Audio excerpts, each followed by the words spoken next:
Welcome to Every Step Podcast. I'm Christina Weston. And I'm Judith Beck. Every Step is the podcast where career and life meet. With a new guest every episode, we explore the gutsy issues affecting everyone in the workplace. Today on Every Step, we have another great topic to explore together. We're diving into the world of taking your experience to the next level. It's a journey that many of us embark on after a successful corporate career, and it often involves us going out on our own, starting a consulting business, starting a business completely different from your corporate career, writing a book, or sometimes even all of these. Joining Judith and I today is Andrew Griffiths, who has often been described as an entrepreneurial futurist. So, Andrew, how do we future-proof ourselves? Hello, ladies and listeners. Lovely to be on the show with you. And it's such a beautiful question, and it seems like it deserves a little one-line answer. But of course, it's like most things, it's extraordinarily complex. But let's try and make it a little bit simpler, I guess, is what I'd really want to say there. There's a fabulous quote that I throw around left, right, and centre by Alvin Toffler, and it's the illiterate of the 21st century won't be those who can't read or write, but those who can't learn, unlearn, and relearn. Mm-hmm. And that to me feels very poignant when it comes to future-proofing ourselves. I look at myself. I've been an entrepreneur doing what I do for 40 years, and through that time, I have seen, like any of us who've been in business for quite some time, the ups and downs, the economic challenges, the political upheavals, the global challenges. There's so much of that in that period of time that it's all really, it's always about how do you survive that, how do you thrive in that, how do you future-proof yourself in all of that. And I think that it often takes us to be wise enough to learn from each of those, that next time it happens, we're better prepared. And this constant adaptation and evolution and this making sure that we're staying relevant become the kind of three elements that I really look at. That I say, you've got to kind of constantly be adapting, you've got to kind of constantly be evolving, and you've just got to be staying relevant to your audience. Because if we're not doing those three things, the minute we lose relevance, the minute we're too slow to adapt and evolve, whatever we're doing, it doesn't really matter. We've lost. Then we're playing catch up. Then we never quite get there. And that's kind of the definition of future proofing, right? No matter what happens, we're able to survive and thrive in that new environment. That's probably my initial thoughts around how I would kind of describe this. And that's what I guess I spend a lot of my time talking to people, mainly in the entrepreneurial space, but a lot of people who are corporate escapees, organizations, even industries. They'll get me to perhaps come and talk at a conference and say, well, what do we as an industry need to do to still be here in 10 years' time? And it does come back to the same things, which, adapt, evolve, and stay relevant.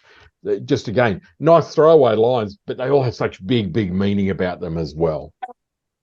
Yeah, absolutely. That piece about continuing to learn, I think, is critical. And I know from my perspective, I've changed industries a couple of times, and people would go, wow, you were in financial services and now you're in transport. How did that happen? And it's about staying curious. It's about continuing to learn.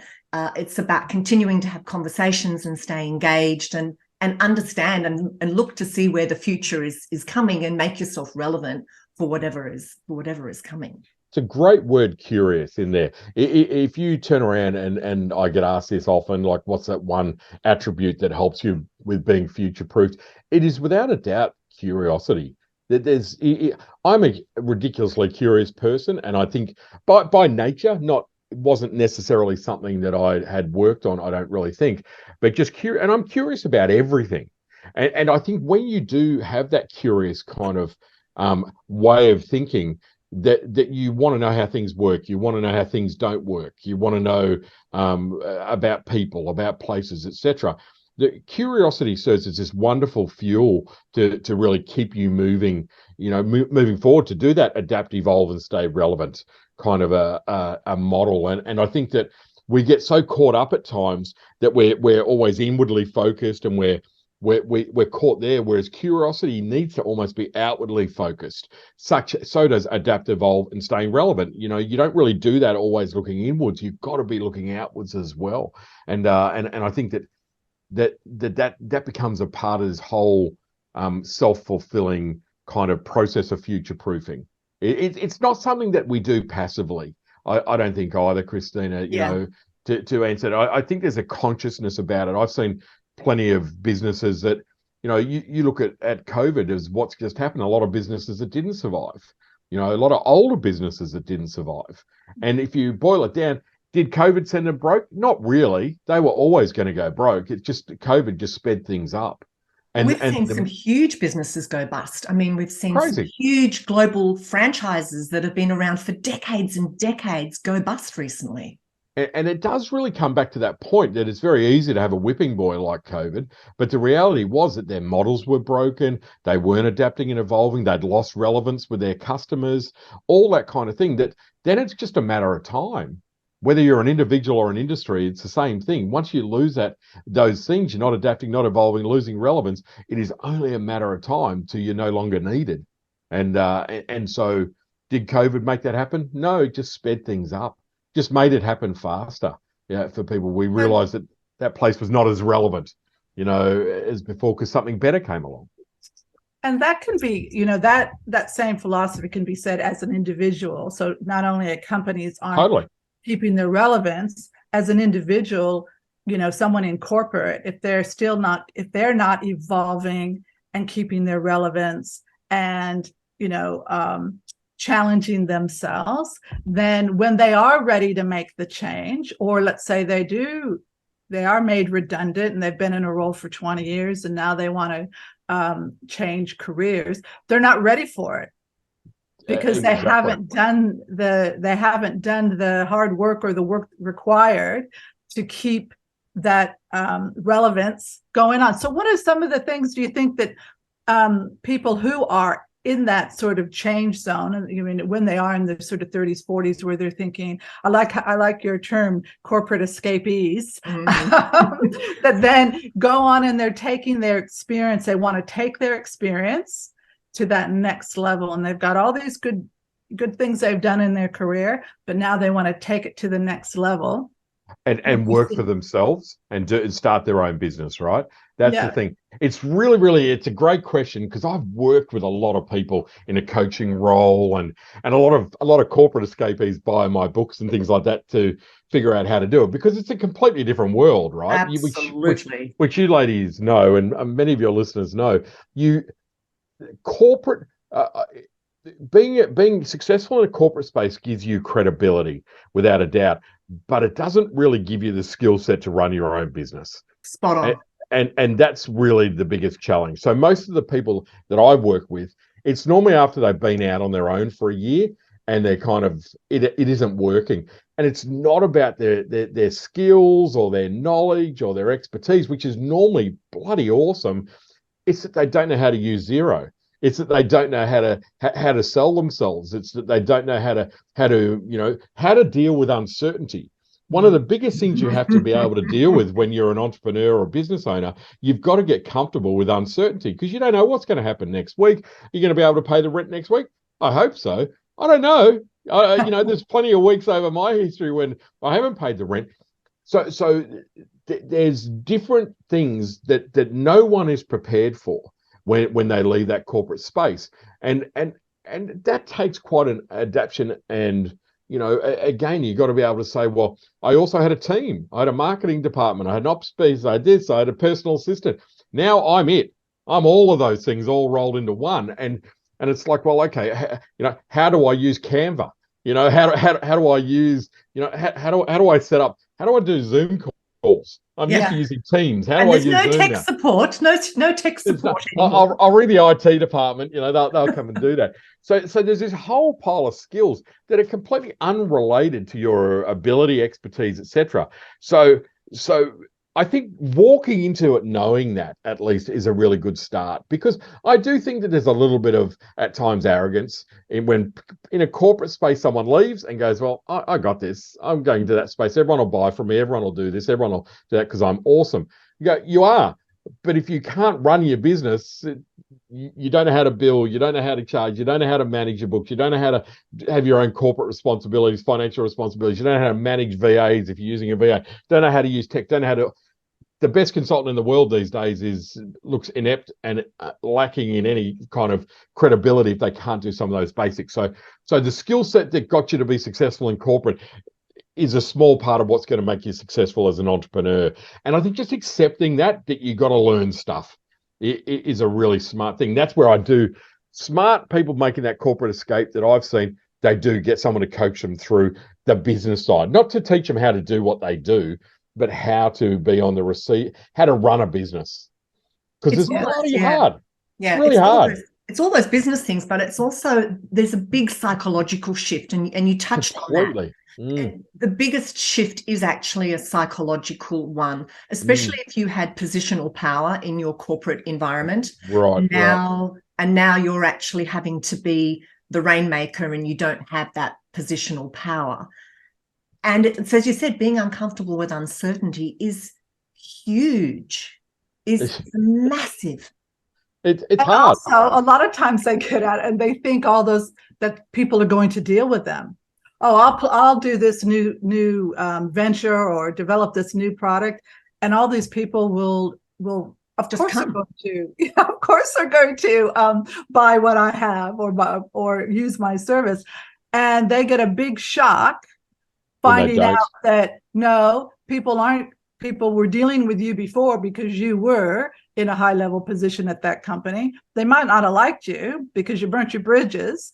And so then when you go out on your own, you get a rude awakening if you haven't developed good relationships and a good reputation. And you go out and you think, oh, people are going, I'll go on the speaking circuit or, do this or do that. And they don't put the preparation in before, do they? And it's exactly right. It is one of those things that you're a different beast. When you're, the head of marketing for Hewlett Packard, you leave and now you're running your own marketing company. And it's like you're going, well, exactly, all those people will kind of buy my services. But the thing is, though, too, as you know, in a corporate space, and I've encountered this working for corporates as well, they're a little bit concerned if it's just you. Correct. What happens if they engage you and then tomorrow you have a heart attack? What happens if you don't deliver? You're a risk. If you got to be very, very good at selling yourself if it's just you. Now, getting a speaking engagement for an event, it's a little bit different. You're there for an hour. You're a smaller part. But to do like a 12-month piece of work that is involving all the rest of it, I've found. I work for many, many big corporates, had them as clients over the years, from the European Union to the Hewlett Packard, CBS's, Telstra's, all those kind of places. And that conversation has come up time and time again, like, what other resources do you have? What happens if you can't, deliver on that? And it's like, wow, I never really thought about that as a risk factor. So your risk factors change when you leave the protection of the organization and you're standing alone. So that's where we've got to be doing things that are very, very smart and very strategic. You've got to build an extraordinary personal brand, like world class. My branding, I've spent a lot of time and energy and money on building my personal brand so that organizations like European Union, Hewlett Packard, etc., will do business with me. You've got to you've got to be across tech, whatever level that is. And I think most corporate people probably are more across tech than others in some respects. But, you can't be bumbling on how to use platforms when that's how you're delivering. You've got to understand that shift from being a consultant to being on a salary, and the mindset of a client. What was your mindset when you used contractors before? There's a lot of that shift, I think, that has to happen to be successful. And of course, plenty of people do it. It's just, I think our conversation here is about going into it with open eyes. Absolutely. So you're not going to go into a bit arrogant about it or kind of go, well, because I was successful in corporate is no guarantee you'll be successful in a small business, and vice versa, of course. It works the other way, entirely. And being comfortable asking for the money. Ah, A lot of people, when they go out on their own, they're not comfortable having conversations around money, and they're not comfortable about pricing their value. And they often underprice their value and completely. underprice their worth and underprice the number of hours it actually takes to do a job. So they end up giving a lot away for free. And that comes with self-confidence, building self-confidence, and it comes with experience. It's very true. And it's an interesting point that you raised, because small business owners generally are not good about talking about money. You know, we don't want to have the money conversations, because you're buying me. You're buying me as a product or service or something, particularly when you are consulting or advising in some shape or form or whatever it is. And it's a really interesting kind of point. Whereas, as you know, in the corporate space, the money conversation is actually transactional. It's like it's either in the budget, it's not. They're going to try and negotiate because that's what they do. Their money means they've got to have an outcome. So if their money can go further, which increases their chance of getting an outcome, they will do that. But I generally find that it's such a functional piece of the conversation, that there's, whereas we as business owners tend to be quite emotional about. And I remember I was negotiating on a job with News Corp to do a speaking job for them and it was a series of like 5 presentations across Perth, to promote something or other. And I remember we spent like 2 or 3 months to negotiate a fee on this thing. It was a really hard negotiation. It was like, in the end, it was like, dude, I'm losing interest in doing this. This is like, I'm spending more time negotiating than I'm going to spend in Perth delivering these presentations. Anyway, we finally agreed on a price, and I can't really remember what it was, but let's say it was like 25 grand to do this particular project. On the last conversation, when they just agreed to go, I said, oh, by the way, we're going to see 2,000 people. Do you want to buy a copy of a book to give everyone? And they said, oh, yeah, it's a great idea. And that was $25 a book that I sold it to. So it's 50 grand. And the guy said, yeah, okay, fine. Here's a purchase order number. Just send that through. So we spent weeks and weeks and weeks trying to negotiate on this lesser thing. But to spend 50 grand on books, it was a 13-second conversation. And I had to call him on it. I said, why the hell do we take so long to negotiate on that? And you just spent 50 grand in a heartbeat. And he said, oh, because that money comes out of training resources. And I got 300 grand in a budget there that I've got to spend in the next month. We might buy another 2,000 books for next year, for the next thing. And you've got to understand how corporate works, I guess, when you're looking back the other way as well. Yeah, absolutely. Because the different budgets and the different people. I know it's really funny, but I always think that people appreciate as well if you're upfront with your fees. Absolutely. It's like, this is, instead of sort of keeping it all airy fairy, it's like, these are my fees. I'd rather a quick no than a long drawn out process, and later on they say, oh no, that's too much. No, here's my fee. This is what it is. And I actually learned that lesson a long time ago.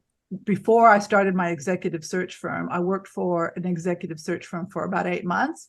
Mm-hmm. And the guy that I worked for, he said, I need you to go into this. It was a bank. And he goes, and this is the job. And it's going to be a third, whatever the percentage was at the time. This is what you need to charge them. And I was like, I can't ask them for a retainer up front. I haven't done anything yet. And he goes, Judith, he goes, sell that structure. If they say no, then come back and we'll talk about it. Mm-hmm. But if they say yes, do it again. Anyway, and I went in there and I said, our fee is a third up front, blah, blah, blah. And they go, yeah, no problem. And it was like, okay. And they were appreciative. And from then on, it was like, because his view was, when you don't do that, which is true, you're not valuing what you do. Absolutely. And if you don't value it, why should they? If you don't value it, why should they not? Why should they value it? Well, and that's the interesting part again, right? Of talking about leaving a corporate space and starting your own advisory, consulting, whatever you might want to do. Often you're not actually even used to having those money conversations because it's handled by another part of the business.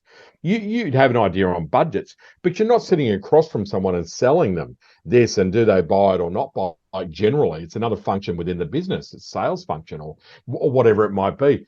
It's very different to have those conversations. And that's why for me, one of the big banes of my life, and why I do so much work in this area of charging what you're worth, is because the vast majority of small business owners are absolutely terrible at charging what they're worth, and they're absolutely terrible about asking for money.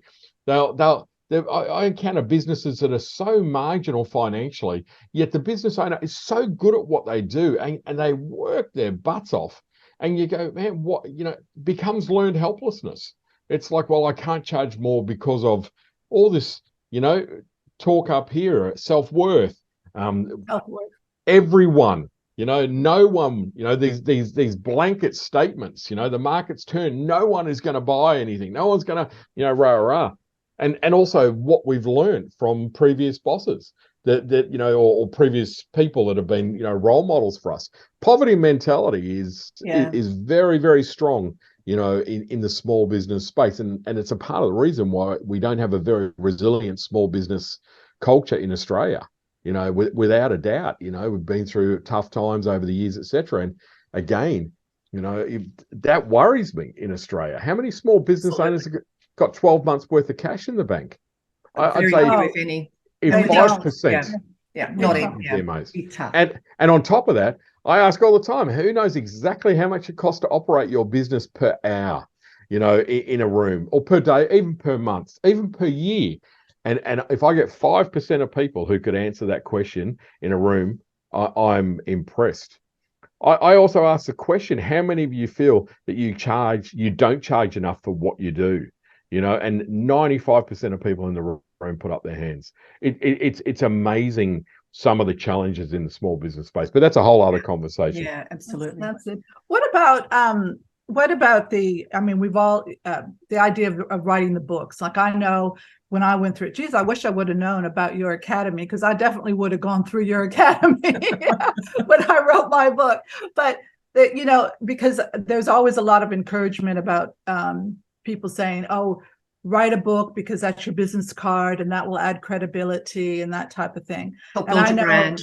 When I went through it, I wasn't writing it for, because I was at the end of my career. So I wasn't writing it for to build brand or that kind of stuff. I was writing it because I wanted to consolidate the experience that I had and put it down on paper, something I always wanted to do. But I always heard I'd always hear this, and it drives me absolutely nuts. Still hear it today. Oh, you never make money off of writing a book.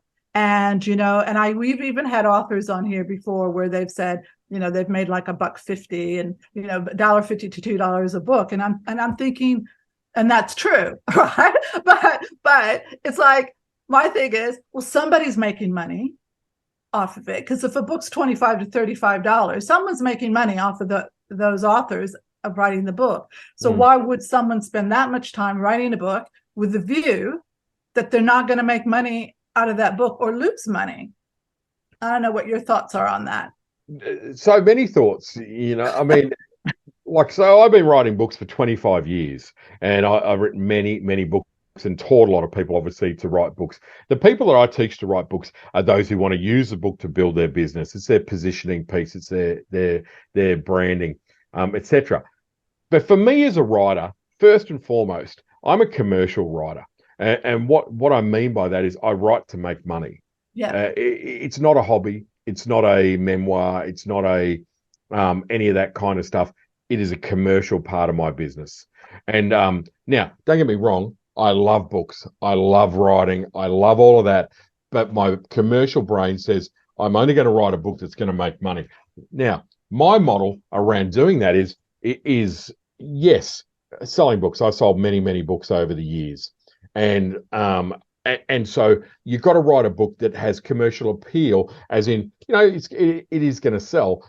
But my model is much more about, I don't actually really care about selling books in bookshops anymore.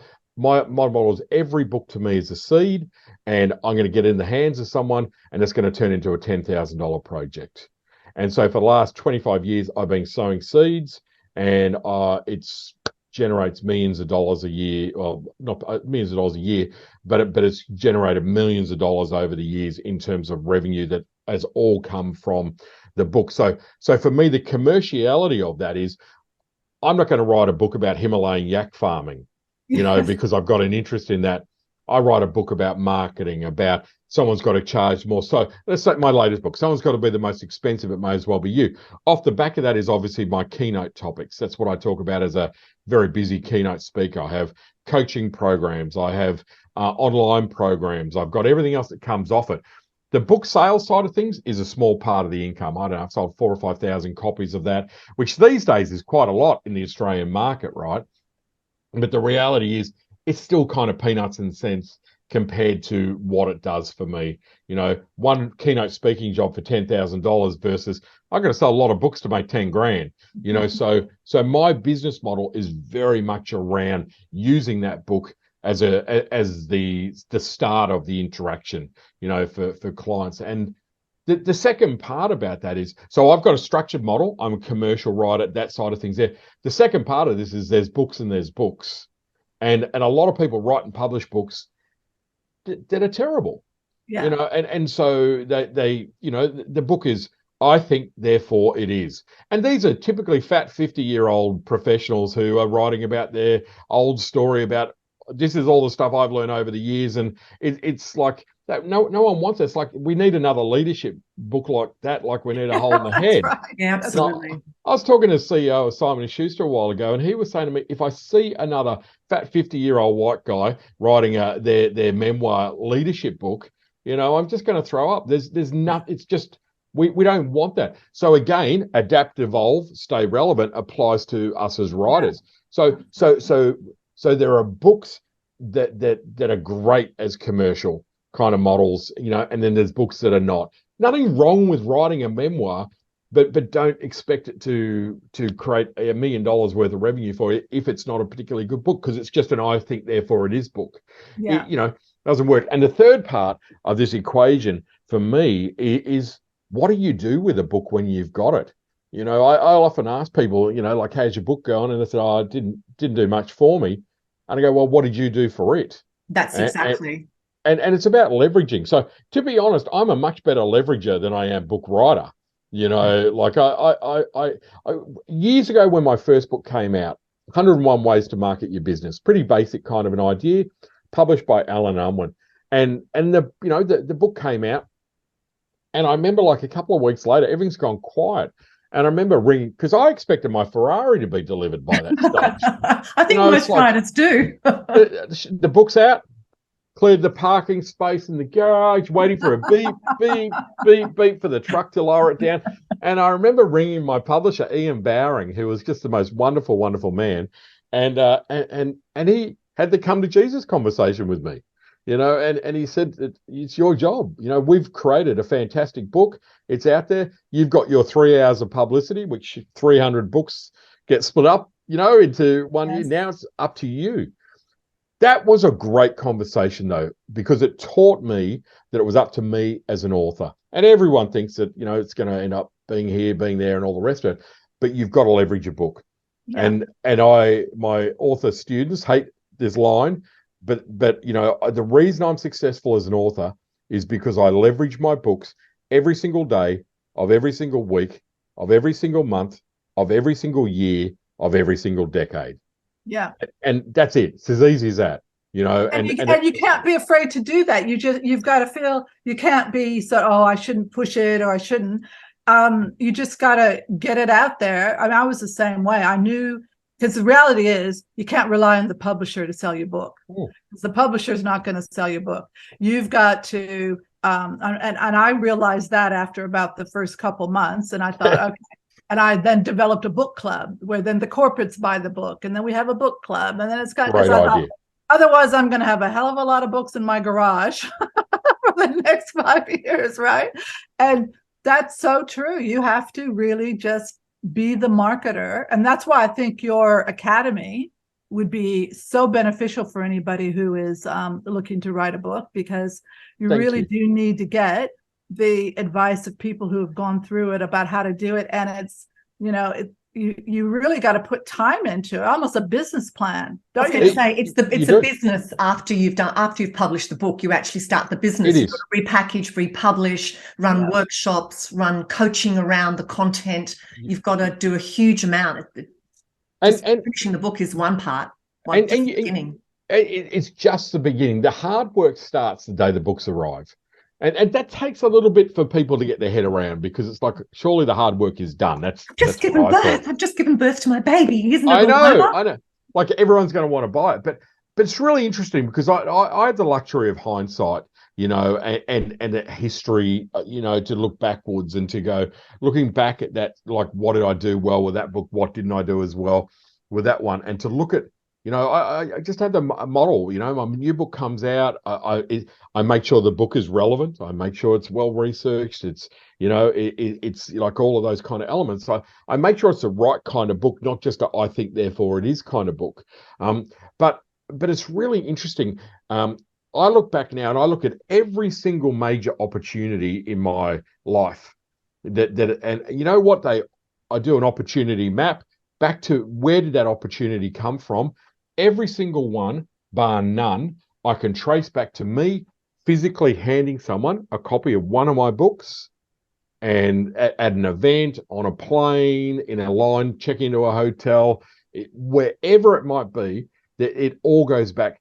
This $250,000 project came from me giving a guy a copy of one of my books 7 years ago at an event on the Gold Coast. Every single major opportunity comes from that. And that's why I like, it's hilarious. I get emails from people all the time saying, oh, I sat next to you on a flight to Canberra, you gave me one of your books. I don't even know which book it was then, and we'd love you to come and talk at our event in whenever it is, kind of thing. This sowing of seeds, and this, and doing it every single day. Like, I never leave home without a couple of books. It doesn't matter where I'm going. I've always got a box of books in the back of the car. I used to, before COVID, I used to have boxes of books at every hotel that I stayed at in Brisbane, Sydney, or Melbourne. So I always had books on hand. Every hotel I stay at, I sign a book and leave it for the general manager of the hotel.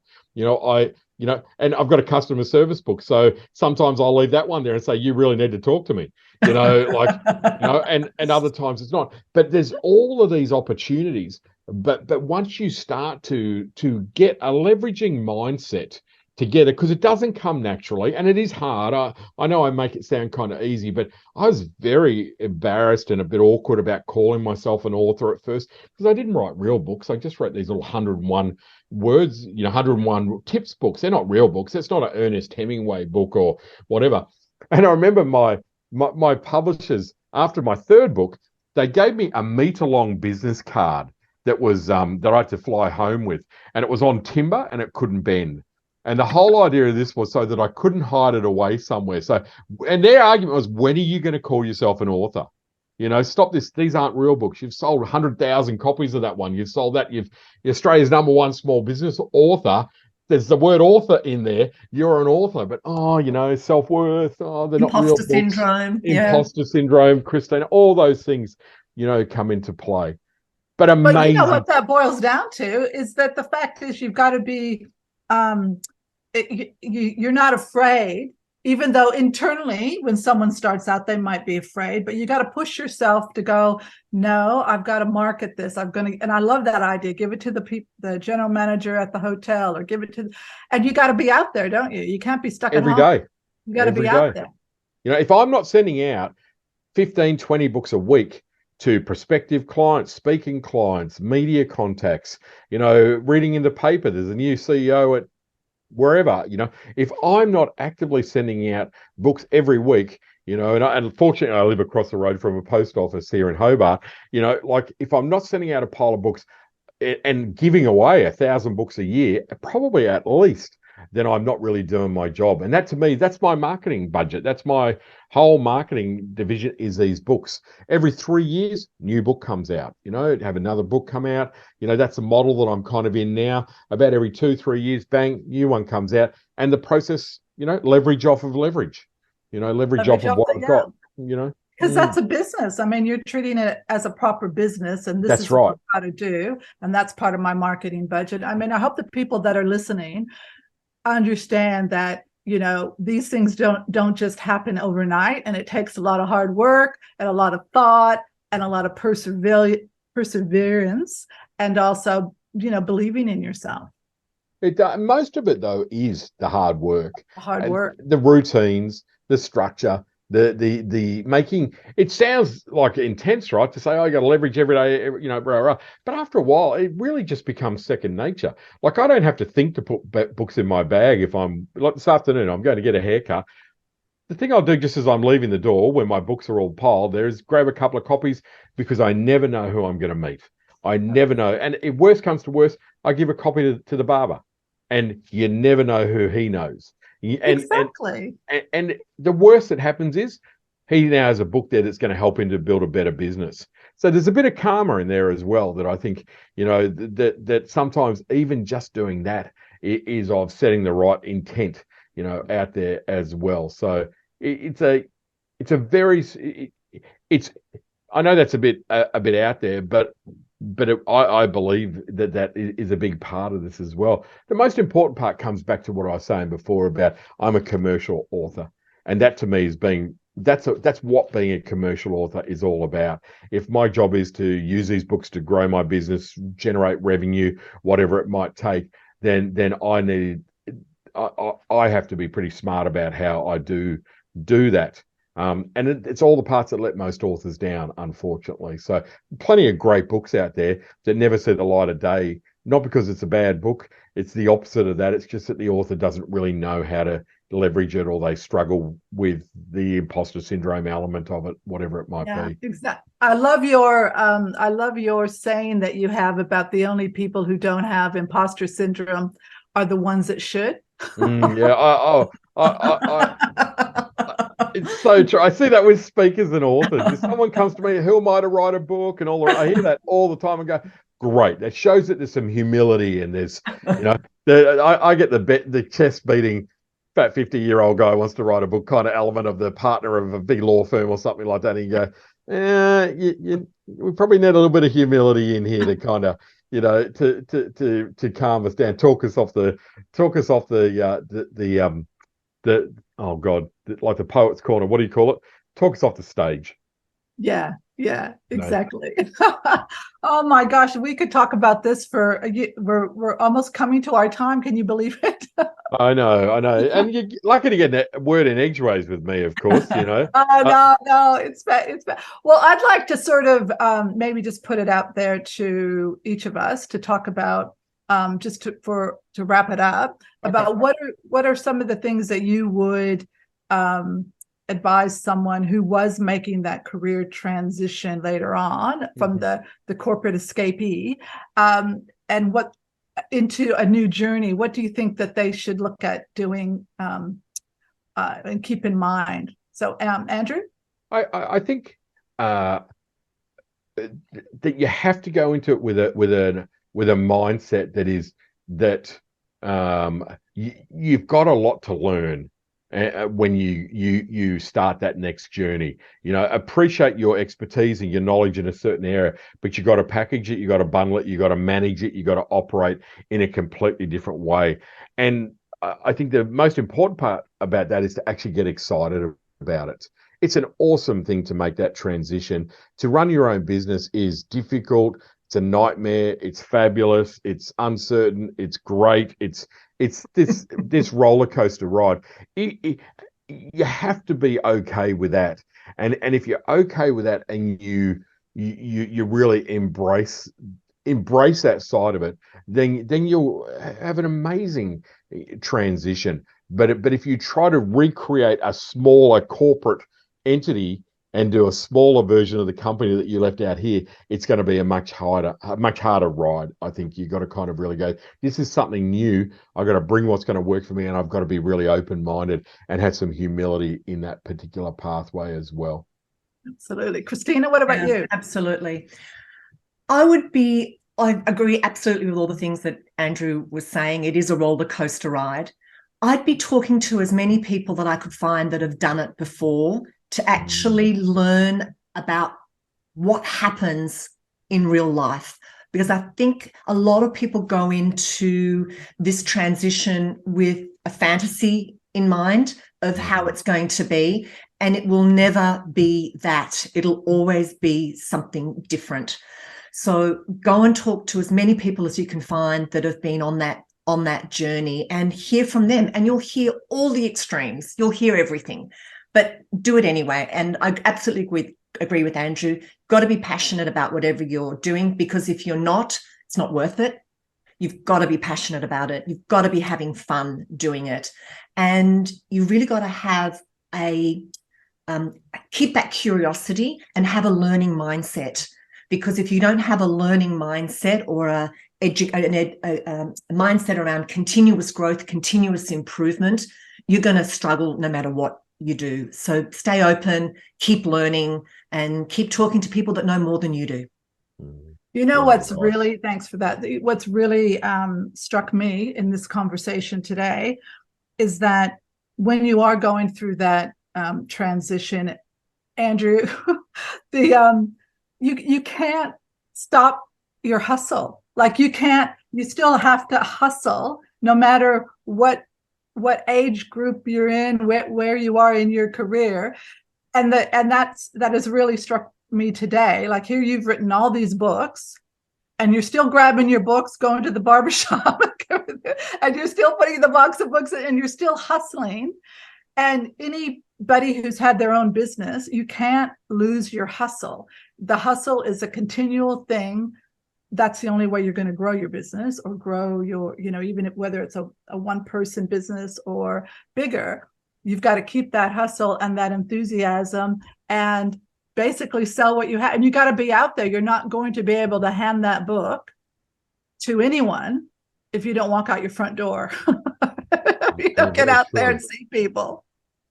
So I think that is a really good lesson for anyone to know that whatever stage they are in their career, that enthusiasm for what you do has got to be maintained throughout that whole time period, basically. So this has been such a great conversation. We could really continue. It has. We could talk all afternoon. I think it's it is an interesting take, isn't it? On that side of things with that transition out. So very interesting. Absolutely. And I just had a thought. When I fly next time, I'm going to leave a book in the Qantas Club. I'm going to put them in the little space in front where the seat is. Now we're talking. 4 or 5 of them. We'll see what happens. Maybe I'll write on the back. You know how you send the book and you say, now send this to, and see if it comes back to you. That's right. Yeah. That's so funny. Well, thank you so much for being our guest today. Andrew. We really appreciate it. Thank you, Judith. Thank you, Christina. Lovely to chat to you both. And lots of fun. That was really good. Thanks, Andrew. For more information about Every Step and our guests, head to everysteppodcast.com. To be notified of new podcasts, please subscribe via your favourite listening platform. And of course, follow us on social media and direct message us to share your ideas about guests or topics.